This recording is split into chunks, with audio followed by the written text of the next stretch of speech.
தாய் தமிழ் உறவுகளுக்கு வணக்கம். சட்டசபையில் தமிழக அமைச்சர் சேலையை பிடித்து இழுத்ததாக பெண் எம்எல்ஏ குற்றச்சாட்டு. சட்டசபையில் தமிழக அமைச்சர் சேலையை பிடித்து இழுத்ததாக பெண் எம்எல்ஏ குற்றச்சாட்டு என்ற தலைப்பில் இந்த காணொளியை காண்கிறோம். இது இப்பொழுது நடைபெற்றதல்ல, 1989ஆம் ஆண்டு நடைபெற்றது.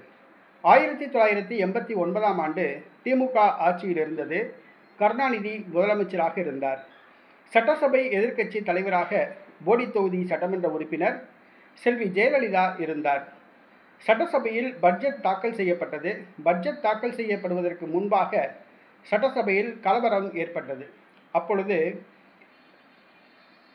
தமிழக முதலமைச்சர் மு. கருணாநிதியை தாக்க அதிமுக எம்எல்ஏக்கள் முயற்சி செய்தனர். சட்டசபையே பரபரப்பாக இருந்தது.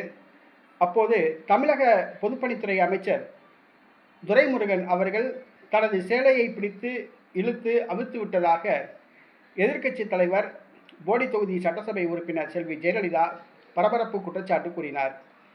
செய்தியாளர்கள் மத்தியில் அலங்கோலமாக காட்சியளித்தார். கிழிக்கப்பட்ட தனது சேலையையும் காண்பித்தார்.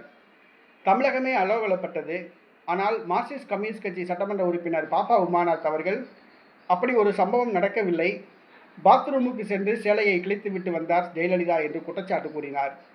தமிழக அமைச்சர் துரைமுருகன் செல்வி ஜெயலலிதாவின் சேலையை இழுத்து கிழித்து நடைபெற்ற சம்பவம் தமிழகத்தில் அப்பொழுது பரபரப்பாக பேசப்பட்டது.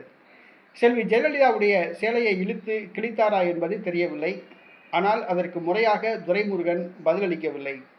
சட்டசபையில் பெண் என்று கூட பாராமல் செல்வி ஜெயலலிதாவை திமுக சட்டமன்ற உறுப்பினர்கள் தாக்கினார்கள் என்பது மட்டும் உண்மை.